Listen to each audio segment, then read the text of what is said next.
നേരിട്ടും അല്ലാതെയും ഈ ചടങ്ങിന് സാക്ഷ്യം വഹിക്കുകയും ചെയ്തു. സ്ഥാനാരോഹണ ശുശ്രൂഷയിൽ ശ്രേഷ്ഠ ബസേലിയസ് തോമസ് പ്രഥമൻ കാതോലിക്ക ബാവയാണ് മുഖ്യ കാർമ്മികത്വം വഹിച്ചത്. അതോടൊപ്പം സഹ കാർമ്മികത്വം വഹിച്ചത് എല്ലാ മെത്രാപ്പൊലീത്തമാരും സഹ കാർമ്മികത്വം വഹിക്കുകയും ചെയ്തു. ഡമാസ്കസിലെ മറാത്ത് സെയ്താനിലെ saint Peter's and saint Paul's കത്തീഡ്രലിലാണ് സ്ഥാനാരോഹണ ചടങ്ങുകൾ നടന്നത്. ജൂൺ 1-ാം തീയതി അദ്ദേഹം സ്ഥാനാരോഹണ ചടങ്ങും നടക്കും. അത് വാഴ്ച ചടങ്ങുകളാണ് ഇന്ന് നടന്നത്. പരിശുദ്ധ ഇഗ്നാത്യോസ് അപ്രേം ദ്വിതീയൻ പാത്രിയാർക്കീസ് ബാവ അഭിഷിക്തനാകുമ്പോൾ കേരളത്തിന് കൂടി ബഹുമാനിക്കത്തക്ക അല്ലെങ്കിൽ കേരളത്തിന് കൂടി അഭിമാനിക്കാവുന്ന മുഹൂർത്തമാണ് ഉള്ളത്. അദ്ദേഹത്തിന് കേരളവുമായി അടുത്ത ബന്ധമാണ് ഉള്ളത്. 18 തവണ അദ്ദേഹം കേരളം സന്ദർശിച്ചിട്ടുണ്ട്. അതോടൊപ്പം കേരളത്തിലെ സഭാ തർക്കവുമായി ബന്ധപ്പെട്ട് മലങ്കര സഭാ തർക്കവുമായി ബന്ധപ്പെട്ട് അത് പരിഹരിക്കുന്നതിന് അദ്ദേഹം ആത്മാർത്ഥമായി പരിശ്രമിക്കും എന്നുള്ളതാണ് നമുക്ക് മനസ്സിലാക്കാൻ കഴിയുന്നത്. പ്രത്യേകിച്ച് സഭ ഒന്നായി പ്രവർത്തിക്കണം എന്നുള്ള കാഴ്ചപ്പാടാണ് അദ്ദേഹത്തിന് ഉള്ളത്. അതുകൊണ്ട് തന്നെ അദ്ദേഹത്തിന്റെ ശക്തമായ ഇടപെടൽ ഇക്കാര്യത്തിൽ ഉണ്ടാകുമെന്നും സഭാ വിശ്വാസികൾ വളരെയധികം പ്രതീക്ഷ അർപ്പിക്കുകയും ചെയ്യുന്നു. ഈ സ്ഥാനാരോഹണ ചടങ്ങിൽ ഏതാണ്ട് നേരിട്ട് 500ഓളം പേർക്ക് മാത്രമാണ് പങ്കെടുക്കാനായത്. അതേസമയം ആയിരക്കണക്കിന് ആളുകൾ ദമാസ്കസിലെ മറാത്ത് സെയ്താനിലെ saint Peter's and saint Paul's കത്തീഡ്രലിന് പരിസരത്ത് ഈ ചടങ്ങുകൾക്ക് അല്ലെങ്കിൽ പുറത്ത് TV-യിലൂടെ ചടങ്ങ് വീക്ഷിക്കുന്നതിന് തടിച്ചുകൂടിയിട്ടുണ്ട് എന്നുള്ളതാണ് പ്രത്യേകത. ഓർത്തഡോക്സ് സഭ പാത്രിയാർക്കീസ് യൂഹനാൻ യാസാജി, അന്ത്യോക്യയിലെ മറോനറ്റ് പാത്രിയാർക്കീസ് കർദിനാൾ ബസ്ര അൽ റാഫി ബോട്രോസ്, സിറിയൻ കത്തോലിക്ക സഭയുടെ അന്ത്യോക്യയിലെ പാത്രിയാർക്കീസ് ഇഗ്നാത്യോസ് അഫ്രേം യോസഫ് യോഹനാൻ മൂന്നാമൻ, കോപ്റ്റിക് സഭയിലെ ബിഷപ്പ് കൗഫർ എൽ ഷെയ്ഖ്, മലങ്കര സഭ മേജർ ആർച്ച് ബിഷപ്പ് കർദിനാൾ ക്ലിമിസ് കാതോലിക്ക ബാവ, ഓറിയന്റൽ ഓർത്തഡോക്സ് സഭ പ്രതിനിധികൾ, സിറിയൻ സർക്കാരിന്റെ പ്രതിനിധികൾ തുടങ്ങിയവർ ഈ ചടങ്ങിന് സാക്ഷ്യം വഹിക്കുന്നതിന് വേണ്ടി നേരത്തെ തന്നെ എത്തിച്ചേർന്നിരുന്നു. കനത്ത സുരക്ഷാ വലയത്തിലായിരുന്നു സ്ഥാനാരോഹണ ചടങ്ങുകൾ നടന്നത്. വളരെയേറെ പ്രാധാന്യം അർഹിക്കുന്നു അദ്ദേഹത്തിന്റെ സ്ഥാനാരോഹണ ചടങ്ങ്. പ്രത്യേകിച്ച് സഭയിൽ വളരെയേറെ സൗമ്യനും അതോടൊപ്പം തന്നെ സഭയുടെ ശക്തമായ നേതൃത്വം വഹിക്കുന്നതിനും അദ്ദേഹം പ്രധാനപ്പെട്ട പങ്ക് വഹിച്ചിരുന്നു എന്നുള്ള കാര്യമാണ് നമുക്ക് എടുത്തു പറയാൻ കഴിയുന്നത്. ക്രിസ്തു ശിഷ്യനായ വിശുദ്ധ പത്രോസ് തോമാശ്ലീഹ മുതൽ എടുത്തു പരിശോധിക്കുകയാണെങ്കിൽ 123-ാമത്തെ അന്ത്യോക്യ പാത്രിയാർക്കീസ് ആയിട്ടാണ് അദ്ദേഹം ചുമതല ഏറ്റെടുത്തിരിക്കുന്നത്. അത് കാനോനിക പട്ടികയിൽപ്പെടാത്തവരെ കൂടി ചേർത്താൽ അദ്ദേഹം 144-ാമനാകും എന്ന പ്രത്യേകത കൂടി നമുക്ക് ചൂണ്ടിക്കാട്ടാൻ കഴിയും. അദ്ദേഹത്തിന് നിരവധി ഭാഷകളിൽ അദ്ദേഹത്തിന് പ്രാവീണ്യമുണ്ട്. അറബി, ഫ്രഞ്ച്, ഇംഗ്ലീഷ്, ഗ്രീക്ക് ഭാഷകളിലെല്ലാം അദ്ദേഹം വളരെയേറെ പ്രാവീണ്യം നേടിയിട്ടുള്ള വ്യക്തി കൂടിയാണ് അദ്ദേഹം. അദ്ദേഹത്തിന്റെ ഈ സ്ഥാനാരോഹണ ചടങ്ങ് കേരളത്തെ സംബന്ധിച്ചിടത്തോളം കേരളത്തിലെ സഭയുടെ അല്ലെങ്കിൽ വെട്ടിക്കൽ വൈദിക സെമിനാരി പ്രിൻസിപ്പൽ കൂടിയായ ഡോക്ടർ ആദായി ജേക്കബ് കോർ എപ്പിസ്കോപ്പ നമ്മോടൊപ്പം ടെലിഫോൺ ലൈൻ ചെയ്യുന്നുണ്ട്. ഫാദർ, ഇവിടെ ഇന്നത്തെ ദിവസം സഭയെ സംബന്ധിച്ചിടത്തോളം വലിയ ആവേശം നൽകുന്ന ഒരു ദിവസം കൂടിയാണ് എന്ന് പറയേണ്ടിയിരിക്കുന്നു. അത്തരത്തിൽ ഉള്ള പ്രതീക്ഷകൾ എത്രത്തോളമാണ്? പ്രഥമൻ പാത്രീസ് ബാവ ഒരു യുഗപുരുഷനായിരുന്നു. അദ്ദേഹത്തിന്റെ കാലശേഷം പുതിയ പാത്രികീസ് സമാഗതനായിരിക്കുന്നു. ആ പുതിയ പാത്രികീസ് വിദ്യാസമ്പന്നനായ ഒരാളാണ്. യുവജനങ്ങളെ സംഘടിപ്പിക്കുവാൻ കഴിവുള്ള ആളാണ്. സൺഡേ സ്കൂൾ കുർബാനത്തിന് പുതിയ പാഠ്യപദ്ധതികൾ തയ്യാറാക്കിയ ആളാണ്. വിവിധ ഭാഷകളിൽ പ്രാവീണ്യമുണ്ട്.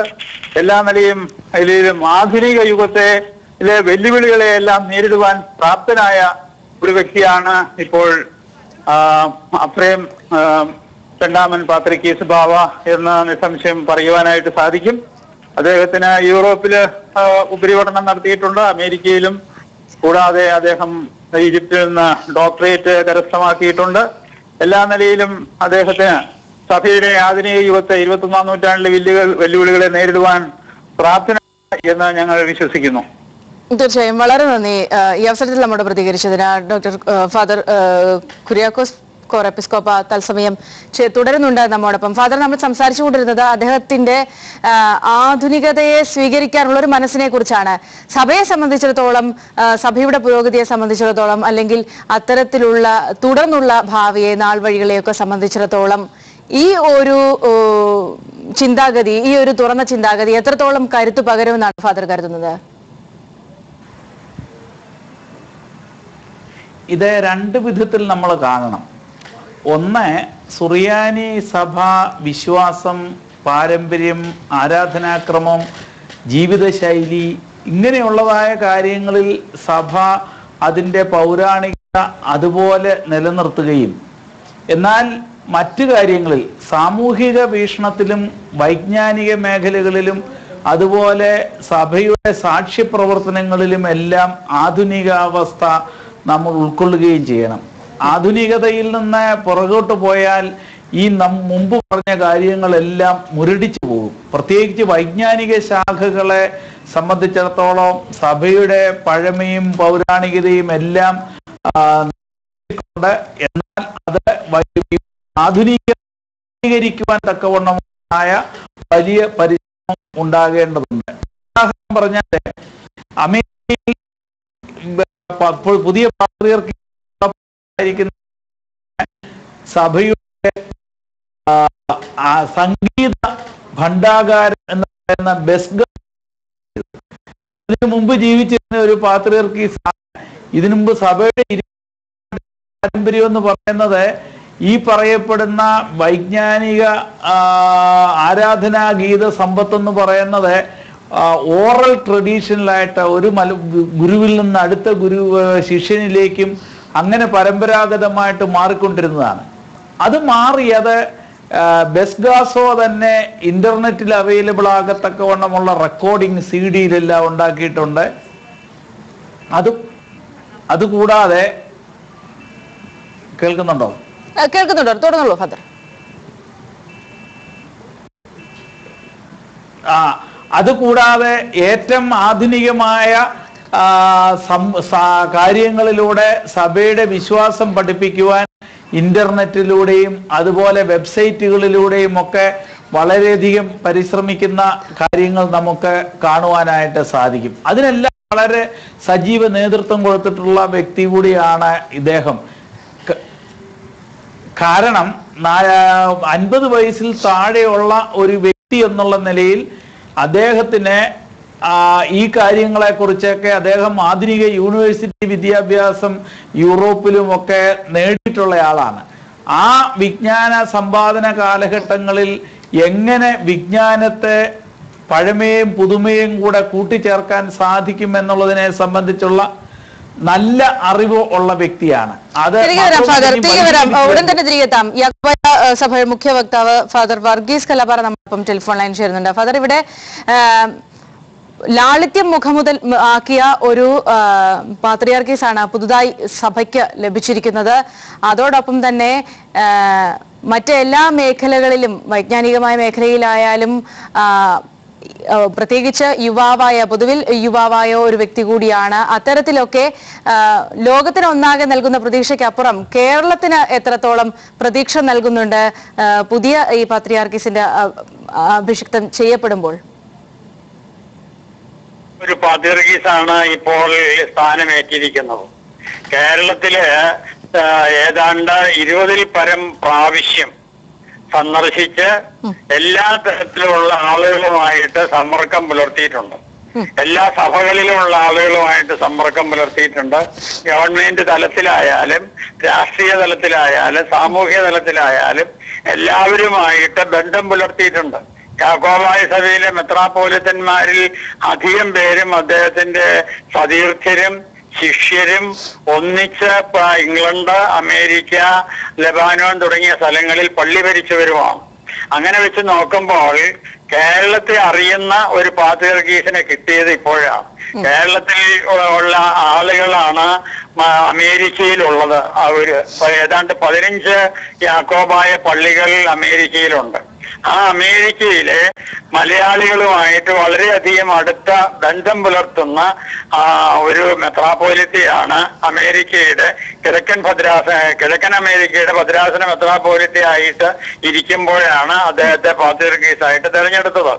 സിറിയയിൽ ജനിച്ച് അമേരിക്കയിൽ വളർന്ന് അമേരിക്കയിലെ മലയാളികളുമായിട്ട് സൗഹൃദം പുലർത്തിയതിന്റെ വെളിച്ചത്തിലാണ് അദ്ദേഹം 20 പ്രാവശ്യം കേരളത്തിൽ വരികയും കേരളത്തിലുള്ളവരുമായിട്ട് സമ്പർക്കം പുലർത്തുകയും ഇവിടെ താമസിച്ച് ആളുകളെ അറിയും. സന്തോഷമാണോ സുഖമാണോ എന്ന് മലയാളികളോട് ചോദിക്കുന്ന ഒരു പാത്രിയാർക്കീസ് ഇത് ആദ്യമായിട്ടാണ് ഉണ്ടാകുന്നത്. തന്നെയുമല്ല, കേരളത്തിലുള്ള സഭാതർക്കം പരിഹരിക്കുന്നതിന് ഏറ്റവും മുൻകൈ എടുക്കുമെന്ന് പ്രഖ്യാപിച്ചുകൊണ്ടാണ് അദ്ദേഹം ഇന്ന് പാത്രിയാർക്കീസായിട്ട് സ്ഥാനാരോഹണം ചെയ്തത്. തന്നെയുമല്ല, ഒരു മലയാളിയായ ശ്രേഷ്ഠ കാതോലിക്ക ബാവ അദ്ദേഹത്തെ വാഴിച്ചു എന്നുള്ളത് ഒരു നിമിത്തമാണ്, ഒരു ധന്യമുഹൂർത്തമാണ്. അക്കാരണം കൊണ്ട് തന്നെ കേരളത്തിന് വളരെയധികം ഗുണങ്ങൾ, വളരെയധികം നേട്ടങ്ങൾ, വലിയ അനുഗ്രഹങ്ങൾ ഉണ്ടാകും.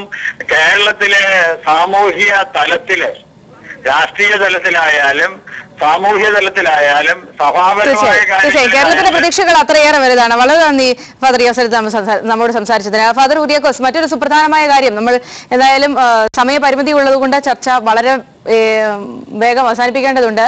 എങ്കിൽ കൂടി അവസാനമായി മറ്റ് സഭകൾക്ക്, മറ്റ് ക്രൈസ്തവ സഭകൾക്ക് ഒരുപക്ഷെ വലിയ പ്രചോദനമാകും പുതിയ വലിയ ഇടയന്റെ ഈ ഒരു സ്ഥാനാരോഹണം. അതോടൊപ്പം തന്നെ യുവജനങ്ങളെ സംബന്ധിച്ചിടത്തോളം അവർക്ക് കൃത്യമായ പ്രാതിനിധ്യം കൊടുക്കുന്ന ഒരു വ്യക്തി കൂടിയാണ്. അങ്ങനെയൊക്കെ നോക്കിയാൽ സഭയുടെ ഭാവി ഇതുമായി തട്ടിച്ചു നോക്കിയാൽ എങ്ങനെയാണ് താങ്കൾ കാണുന്നത്? വളരെ ചുരുങ്ങിയ വാക്കുകളിൽ. തീർച്ചയായും ലാളിത്യത്തിന്റെ വ്യക്താവായിട്ടാണ്. കേൾക്കാം ഫാദർ.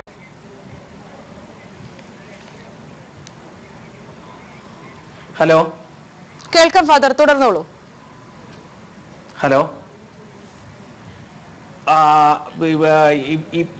ആധുനിക ലോകത്ത് വളർന്നു വന്ന വ്യക്തി എന്നുള്ള നിലയിൽ, സഭയുടെ പാരമ്പര്യ തനിമകളെ നിലനിർത്തുന്ന വ്യക്തി എന്നുള്ള നിലയിൽ, മുതിർന്നവരോടും യുവാക്കളോടും സജീവമായിട്ട് ബന്ധപ്പെടാൻ സാധിക്കുന്ന എല്ലാവിധ സിദ്ധികളുമുള്ള വ്യക്തി എന്നുള്ള നിലയിൽ, അതിലൊക്കെ ഉപരിയായി ഒരു ക്രിസ്തീയ സന്യാസിയുടെ ലാളിത്യം സമ്പൂർണമായിട്ട് സ്വീകരിച്ചിട്ടുള്ള ഒരു വ്യക്തി എന്നുള്ള നിലയിൽ ഇപ്പോഴും തനിയെ ഭക്ഷണം പാകം ചെയ്യുകയും തന്നെ വണ്ടി ഓടിക്കുകയും അതിഥികൾക്ക് തന്നെത്താൻ ചായ ഇട്ടുകൊണ്ട് എടുത്തുകൊണ്ട് കൊടുക്കുകയും ചെയ്യുന്ന ഒരു ലാളിത്യത്തിന്റെ ഉടമ എന്നുള്ള നിലയിൽ സഭയെ സംബന്ധിച്ചിടത്തോളം വളരെ വലിയ ഒരു ഭാഗ്യമായിട്ടാണ് ഈ പാത്രിയർക്കീസിനെ കാണുവാനായിട്ട് സാധിക്കുന്നത്. അദ്ദേഹത്തിന്റെ വിജ്ഞാന സമ്പത്ത്, വൈജ്ഞാനിക മേഖലയോടുള്ള താല്പര്യം, സെമിനാരികളോടുള്ള താല്പര്യം, സഭാ വളർച്ചയോടുള്ള താല്പര്യം, ഈ രീതികളെല്ലാം നോക്കുമ്പോൾ ഇതുവരെ സഭയ്ക്ക് ലഭ്യമായിട്ടില്ലാത്ത വിധത്തിൽ വലിയ ഉയർച്ചകൾ ഈ പാത്രിയർക്കീസിന്റെ കാലയളവിൽ ഉണ്ടാകുമെന്നാണ് എനിക്ക് പൂർണ്ണമായ സമയപരിമിതി മൂലം ഇടപെടുകയാണ്. ഫാദർ, വളരെ നന്ദി. ഫാദർ കുര്യാക്കോസ് കോർ എപ്പിസ്കോപ്പയാണ് നമ്മൾ ഇത്ര നേരം സംസാരിച്ചത്. ഏതായാലും ആഗമന സുറിയാനി സഭയ്ക്ക് മാത്രമല്ല മറ്റ് ക്രൈസ്തവ സഭകൾക്ക് കൂടി വളരെ ഊർജം പകരുന്ന ഒരു ദിനമായിരുന്നു ഇന്ന് എന്ന് പറയേണ്ടിയിരിക്കുന്നു. ആഗമന സുറിയാനി സഭയുടെ പരമാധ്യക്ഷനായ ഇഗ്നാത്തിയോസ് അപ്രേം കരീം ദിദിയൻ ബാവ അഭിഷിക്തനായിരിക്കുന്നു. ഒരിടവേളയിലേക്ക്.